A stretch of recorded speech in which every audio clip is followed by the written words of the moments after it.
Dear students, जब professor Keynes ने जो है 1929 यानी कि 1929 के महामंदी के बारे में चर्चा किया था, उसके बारे में अध्ययन किया, तो उसमें एक पॉइंट पाया, किसी अर्थव्यवस्था को संतुलन करने के लिए कुल आय और कुल पूर्ति का आपस में बराबर होना जरूरी है। अगर ऐसा नहीं होता है तो उन्होंने ये कहा कि अगर ऐसा नहीं होता है तो उसके बीच में कि आय में वृद्धि करने के लिए या आय में कमी करने के लिए सरकार को विशेष कदम उठाना पड़ता है। तो यहीं पर उन्होंने एक टर्म दिया विनियोग का, कि अर्थव्यवस्था में विनियोग का होना आवश्यक है। तो यहीं पर हमें पढ़ना पड़ेगा आखिर वो विनियोग है क्या। विनियोग का एक दूसरा नाम होता है निवेश, जिसको इंग्लिश में बोलते हैं इन्वेस्टमेंट। नॉर्मली आपने इन्वेस्टमेंट के बारे में कई बार पढ़ा होगा, 11th में पढ़ा है, अब भी पढ़ रहे हैं। तो ये विनियोग है क्या।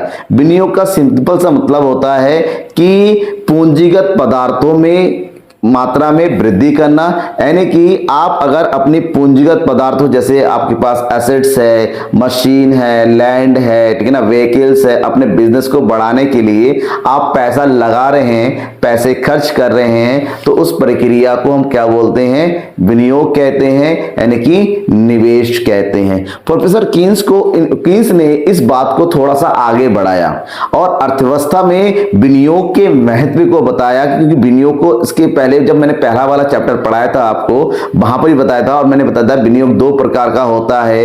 एक होता है स्थिर विनियोग और एक होता है आपका क्या चीज, परिवर्तनशील विनियोग। उसके बाद एक बताया था मैंने सकल विनियोग और एक बताया था मैंने शुद्ध विनियोग। तो वो अलग है, वो उसका कॉन्सेप्ट थोड़ा सा छोटा होता है। अब अगर अर्थव्यवस्था की स्थिति को देखा जाए, अर्थव्यवस्था को मद्देनजर रखते हुए प्रोफेसर कीन्स की अवधारणा को हम पढ़ेंगे, तो यहाँ पर कीन्स जो विनियोग का मतलब होता है थोड़ा सा और अलग और थोड़ा सा और बढ़ के होता है। तो क्या होता है विनियोग। सबसे पहली बात तो प्रोफेसर कीन्स ने विनियोग को दो अर्थों में बताया, कि यहाँ पर नॉर्मली जब हम विनियोग की बात करते हैं दो प्रकार के विनियोग की बात करेंगे।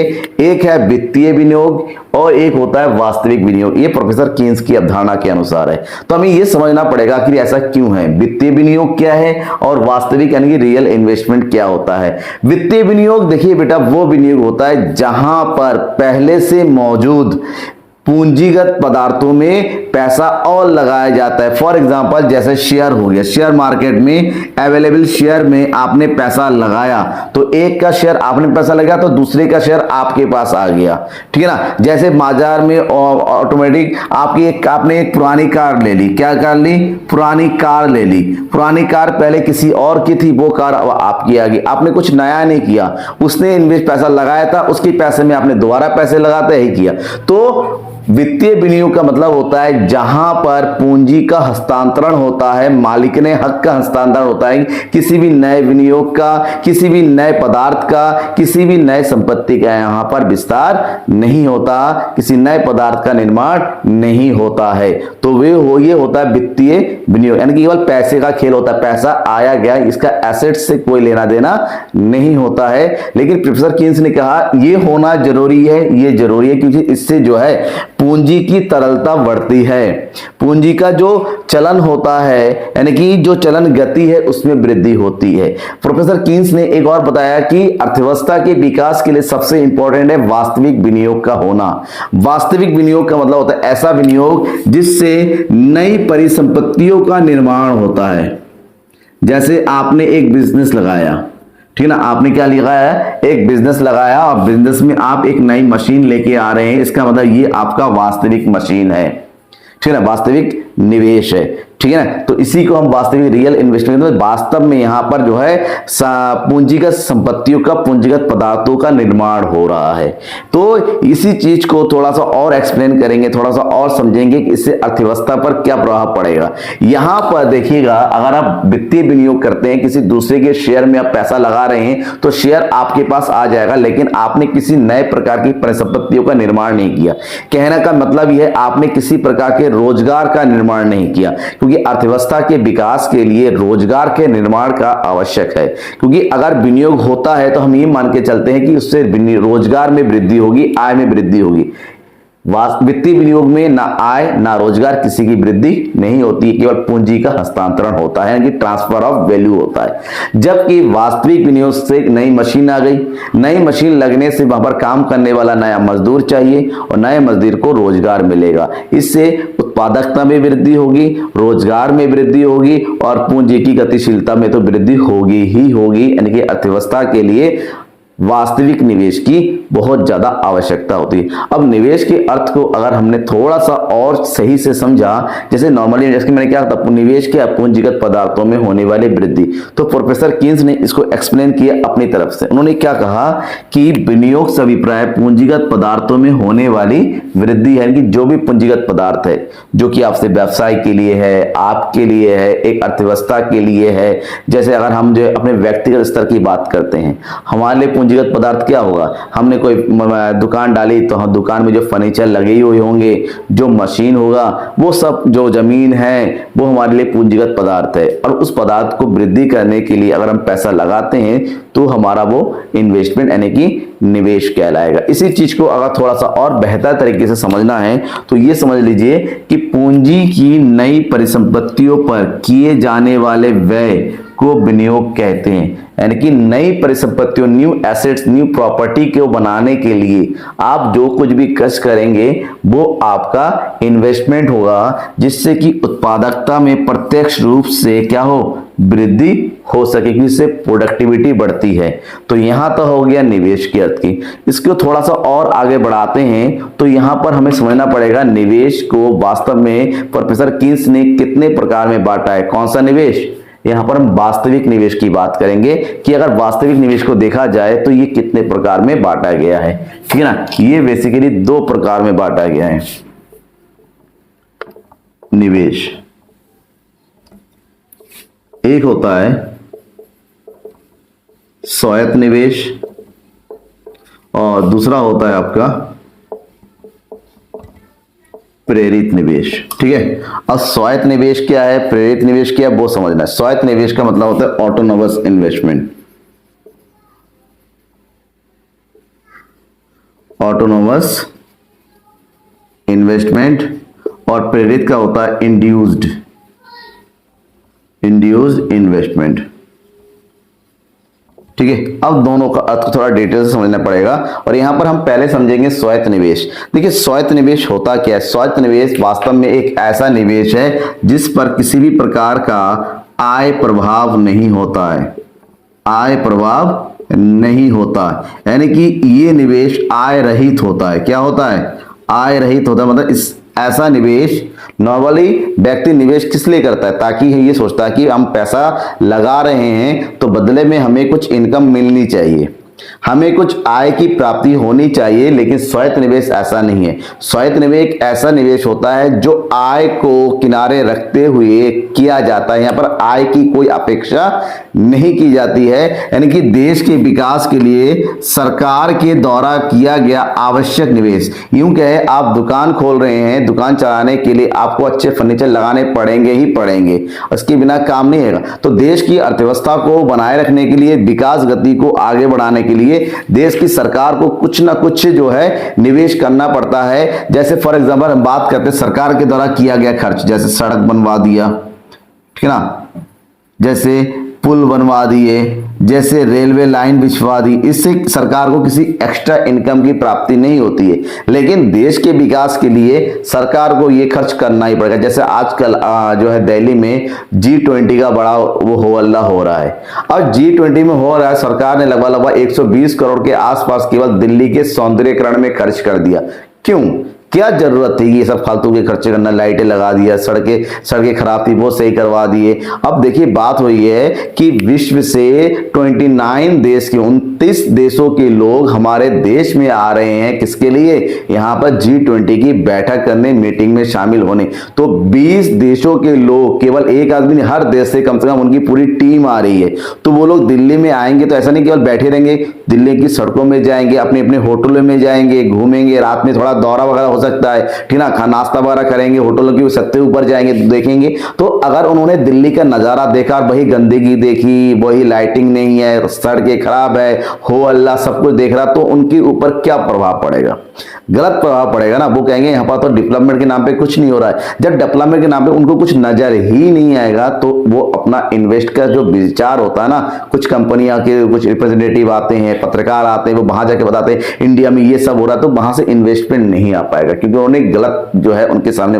तो ये सब करने के लिए अगर आपको किसी दूसरे के सामने अपना क्या कहते हैं, एक तरीके का अपनी पर्सनैलिटी को अगर आगे बढ़ाना है तो उसको उसके सामने खुद को अच्छा बनना पड़ेगा, तो भले ही थोड़ा सा खर्च क्यों ना पड़े। इससे क्या होता है, सामने वाला जो है आपसे प्रभावित होता है और आप पर इन्वेस्टमेंट करता है। तो इन्वेस्टमेंट को बढ़ाने के लिए सरकार ने जो खर्च किया वो आपका किस कैटेगरी में आएगा, स्वायत्त निवेश क्या आएगा, क्योंकि ये विकास के लिए सरकार को ये 120 करोड़ खर्च करके सरकार को कोई नहीं मिलने वाला है। हाँ, इनडायरेक्टली बाद में देश के विकास में काफी इन्वेस्टमेंट वगैरह आ सकता है, देश का नाम बढ़ेगा, फेम बढ़ेगा। तो फेम नेम बढ़ाने के लिए भी बहुत ज्यादा खर्च करते हैं, जैसे हमारे देश के मिडिल क्लास लोग करते हैं। भले ही कमाई कुछ ना हो फिर भी आईफोन कार वगैरह लेके घुमाए करते रहेंगे, इन्वेस्टमेंट देते रहेंगे और जिंदगी भर नरक भोगते रहेंगे, ठीक है ना। दैट इज यहां पर भी ऐसे समझिए, देश के विकास के लिए सरकार के द्वारा किया गया आवश्यक व्यय, जैसे सड़कें बनवाने के लिए, पुल बनवाने के लिए, रेलवे के लिए, ठीक है ना, स्कूल बिल्डिंग बनवाने के लिए, हॉस्पिटल बनाने के लिए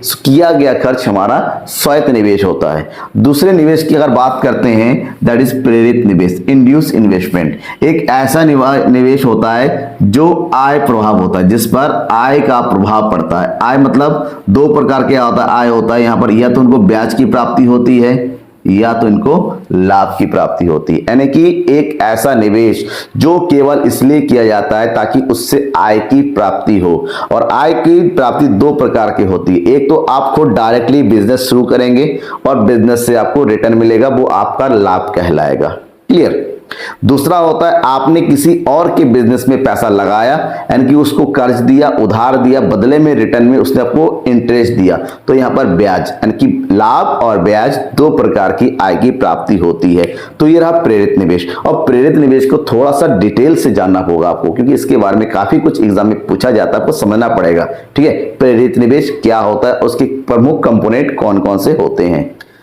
प्रेरित निवेश को आखिर प्रेरित निवेश क्यों कहा जाता है, इस बात को भी समझना पड़ेगा। नॉर्मली हम ये नहीं समझ लिया कि प्रेरित निवेश जो है आय से प्रभावित होता है, प्रेरित होता है। तो इसमें एक और बात होती है, देखिए जैसे जैसे अर्थव्यवस्था में मांग बढ़ती है, क्या चीज होती है, जैसी अर्थव्यवस्था में मांग में वृद्धि होती है, ठीक ना, तो वैसे वैसे पूर्ति में वृद्धि करने का जोर बढ़ जाता है कि पूर्ति में वृद्धि होनी चाहिए।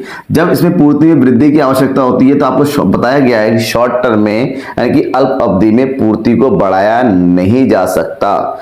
जब पूर्ति को नहीं बढ़ाया जा सकता अल्प अवधि में, फिर दीर्घ काल में क्या किया जाता है, पूर्ति में वृद्धि करने के लिए निवेश की आवश्यकता पड़ती है। यानी कि वर्तमान की मांग को पूरा करने के लिए भविष्य में अगर निवेश की मात्रा को बढ़ाया जाता है तो मांग के कारण निवेश में होने वाली वृद्धि आपका प्रेरित निवेश होता है। अब प्रेरित निवेश जो होता है ना, वो भी 2 या 3 कारकों से प्रभावित होता है। सबसे पहला जो प्रभावित होता है वो होता है पूंजी की सीमांत उत्पादकता, दूसरा पॉइंट होता है ब्याज की दर। जैसे मैंने बताया था कि लाभ कितना प्राप्त होगा, सबसे पहले तो ये देखा जाए, मैंने अगर यहाँ पर पैसा लगाया हमें रिटर्न में क्या मिलेगा, पूंजी की सीमांत उत्पादकता बताता है। दूसरा ब्याज की दर क्या होगी। अब इन दोनों को थोड़ा सा हम डीपली और सही से समझते हैं। जब हम प्रेरित निवेश की बात करते हैं तो प्रेरित निवेश जो इफेक्ट होता है, प्रभावित होता है, 2 बातों से होता है। एक है आपका पूंजी की सीमांत उत्पादकता, जिसको MAC marginal efficiency of capital के नाम से जाना जाता है। दूसरा है ब्याज की दर, रेट ऑफ इंटरेस्ट। पहले हम जो इसकी बात करते हैं आखिर पूंजी की सीमांत उत्पादकता। देखिए आप अगर कहीं पर पैसा लगाते हैं, आप एक बिजनेस खोलना चाहते हैं, नई बिजनेस है, तो किस लिए खोला चाहिए, आपने कुछ अनुमान लगाया होगा कि इस बिजनेस में अगर मैं पैसा लगाता हूं तो इसके कंपैरिजन में मुझे इतना रेट ऑफ रिटर्न मिलेगा, इतना रिटर्न मिलेगा, इतना लाभ प्राप्त होगा। यानी कि आप पहले से ही सोच लेते हैं, आपके दिमाग में एक एस्टीमेट बैठ जाता है कि मैं यहां पर इतना पैसा लगा रहा हूं कि बदले में कम से कम मुझे इतना पैसा तो मिलेगा ही। तो पूंजी की सीमांत दक्षता का मतलब यही है कि वो दर, जिस दर पर आपके द्वारा उस परिसंपत्ति पर लगाए गए पैसों के कंपैरिजन में जो रिटर्न मिलने वाला होता है। अगर इसको सही से समझे तो अर्थ है किसी नई पूंजी संपत्ति से प्राप्त होने वाली अनुमानित लाभ की। आपने पैसा लगाया है, आपने बिजनेस खड़ा कर दिया है, आपने मशीन लाके खड़ा कर दिया है और उस मशीन से प्रोडक्टिविटी होने के बाद आपको एक्चुअली में रिटर्न कितना मिल रहा है, उसका जो रेट होता है वही पूंजी की सीमांत दक्षता। वो बहुत जरूरी है क्योंकि आप हर जगह ऐसे ही मन से पैसा नहीं लगा सकते। पहले सोचना पड़ेगा कि पैसा लगाने से रिटर्न क्या आएगा, कब आएगा, कैसे आएगा और कितना आएगा। प्रोफेसर कुरिहारा ने इसके बारे में और अच्छे से एक्सप्लेन किया है। उन्होंने क्या कहा कि पूंजी की सीमांत उत्पादकता यानी कि एमएसी किसी पूंजी परिसंपत्ति की भावी पूर्ति और उसकी कीमत का अनुपात है कि आप जो पैसा लगा रहे हो उसके रिटर्न में भविष्य में कितना रिटर्न आपको मिलेगा, इसका अनुपात, इसका रेशियो। क्योंकि आप यूं ही किसी के पीछे पैसा खर्च नहीं करेंगे, आप जरूर देखेंगे अधिकतम आय की प्राप्ति हो। ऐसे में हम कह सकते हैं कि यहां पर पूंजी की सीमांत दक्षता दो बातों पर निर्भर होती है। एक है भावी प्राप्ति यानी कि भविष्य में कितना आपको प्रतिफल मिलेगा, दैट मीन्स भविष्य की अनुमानित प्रतिफल, मतलब भविष्य में इतना लगभग हमें रिटर्न मिलेगा। दूसरी बात है पूर्ति कीमत। इस बात को समझिए, पूर्ति कीमत का मतलब होता है आप जो आज के समय में वर्तमान में जो मशीन लेके आ रहे हैं, अगर इस मशीन आउट ऑफ सर्विस हो जाए उसके बाद इसकी जगह पर नई मशीन लाने की लागत क्या होगी, कितना खर्च होगा। अगर इसकी जगह पर दूसरी मशीन लाते हैं और उसकी लागत कम निकल होती है, यानी कि जितना खर्च करेंगे उसकी तुलना में कम होगी, इसका मतलब यहां पर पैसा लगाया जा सकता है। फॉर एग्जांपल मैंने दुकान खोला, दुकान खोलने में बढ़िया शोरूम वगैरह में लगा दिया, एक बढ़िया सा काउंटर बना दिया, सब कुछ हो गया। आने वाले टाइम में काउंटर खराब हो गया तो मैं ये सोचूंगा अगर ये भविष्य में जाके काउंटर खराब होता है, इस काउंटर को ठीक कराने में मेरा कितना खर्चा आ सकता है। क्या मुझे कहीं पूरा काउंटर नया तो नहीं बनाना पड़ेगा, ये केवल थोड़ा बहुत रिपेयर्स करके काम चल जाएगा। तो यहां पर सोचना पड़ जाता है। क्यों? क्योंकि नया बनाएंगे दोबारा से तो बहुत ज्यादा पैसों की आवश्यकता होती है। तो मैं वहां पर पैसा लगाना पसंद करूंगा कि बाद में खराब हो जाए, थोड़ा बहुत रिपेयर करके वो दोबारा से नए जैसा लगने लगे। तो यहां पर ये ध्यान रखिएगा कि पैसा जहां पर लगा रहा हूं उसकी तुलना में कितना रिटर्न मिलेगा। और दूसरी बात होता है अगर भविष्य में वो चीज अगर हमारा खराब होता है तो उसकी जगह पर हमें कितनी दोबारा पूर्ति कीमत चुकानी पड़ेगी। इन दो बातों पर हमारा निवेश बहुत ही ज्यादा इंपॉर्टेंट, क्योंकि भविष्य इसकी बात होती है, अर्थव्यवस्था की बात होती है। अर्थव्यवस्था में हमें जो है अधिकतम आय का सृजन करना होता है, उसके लिए हमें पैसा कहां पर कैसे लगाना पड़ता है, लगाना है वो बहुत ही ज्यादा इंपॉर्टेंट रख करता है। ठीक है ना। दूसरी बात होती है यहां पर ब्याज की दर। ब्याज की दर आप सबको पता ही होगा कि ब्याज की दर होता क्या। ब्याज की दर का मतलब ये होता है कि अगर आपने कहीं पर पैसा लगाया है, ठीक है ना, अगर आपने पैसा लगाया है दैट मीन्स विनियोग पर निर्धारित, ठीक है ना, प्रतिफल की दर, उसको हम ब्याज की दर कहते हैं। फॉर एग्जांपल आपने खुद का बिजनेस नहीं लगाया, आपने क्या किया, किसी दूसरे के बिजनेस में आपने 1 लाख रुपए लगाया। तो आप उसमें 1 रुपए लगाया के मतलब ये होता है आप उसके पार्टनर नहीं बन रहे हैं। ठीक है ना, you are not going to be partner. अगर पार्टनर बनते तो आप यहां पर हिस्सेदार होते तो आप लाभ की आशा होता। आप पार्टनरशिप बनने के लिए आप उसका शेयर लेने के लिए पैसा नहीं लगाया, आपने केवल उसको उधार दे रखा है। क्या दे रखा है? उधार दे रखा है। कितना? 1 लाख रुपए। तो आप उधार क्यों देंगे भाई? किसी दूसरे के बिजनेस में पैसा बढ़ाने के लिए आप अपना पैसा थोड़ा ना गवाएंगे। हम इसलिए पैसा दे रहे हैं क्योंकि उसके बदले में हमें एक अच्छा सा रिटर्न मिलने वाला है। तो इसका जो रेट होता है, जो दर होता है, जिसके बदले में आपको कुछ रिटर्न मिलेगा, उस दर को ब्याज की दर कहते हैं। और जहां पर हमें एक अच्छा और उचित ब्याज दर मिलेगा, एक्चुअली में वहीं पर हमें इन्वेस्टमेंट करना चाहिए और वो इन्वेस्टमेंट हमारा सही भी है। तो समझ में आ गया यहाँ पर पूरा कॉन्सेप्ट। आखिर विनियोग होता क्या है, विनियोग का कॉन्सेप्ट क्या है, विनियोग किस तरह से आगे बढ़ता है। मेरे ख्याल से डाउट नहीं होगा। डाउट भी होता है तो मैं हूं आपके डाउट को पूरा करने के लिए। बेझिझक अपने डाउट को कमेंट बॉक्स में तुरंत लिख डालिए, मैं पढ़ूंगा, आपके डाउट को दूर करूंगा। Thank you and bye.